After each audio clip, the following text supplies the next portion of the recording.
Every day, we are bombarded on all platforms of media with personal stories that span the continuum from the embarrassing and the trivial to the dire and the critical. The foodie posting photos of every plate of lasagna he orders. The Iranian blogger describing the shooting death of Nida Aga Sultan.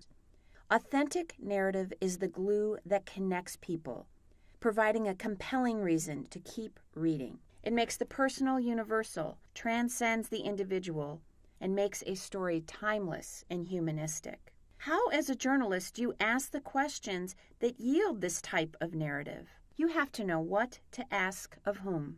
First, you need to understand that every piece of journalism requires a trifecta of sourcing. If you picture the reporting process as depicted by a triangle, one side will be official sources, another side will be overview sources, and a third side will be unofficial sources. All three components are necessary in every well-reported piece.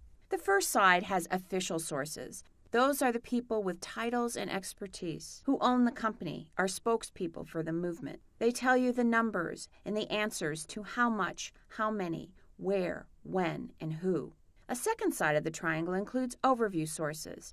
Academics, consultants, authors, who are not directly connected as stakeholders but have knowledge of the big picture. Yet it is the third side of the trifecta, unofficial sources, who hold the power of the individual's insight.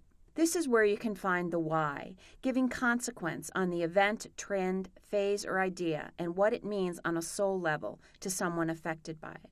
So how do you mine for the gems, identifying what is compelling from what is chatter? You ask surprising questions. To achieve the complicated, fragile human connection, you regard the stories of every subject as sacred. Realize that an anecdote is oxygen that breathes life into a gray story of exposition, facts, and data.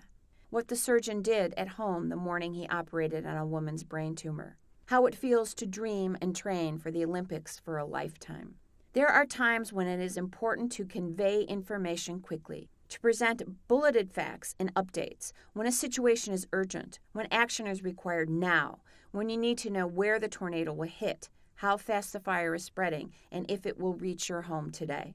But the narrative personal stories that contribute to the buffet of journalism are pieces that have the luxury of a slow dance of information. It is this artful solicitation of story that will make the journalism memorable and will deliver the narrative bond that will connect us to each other.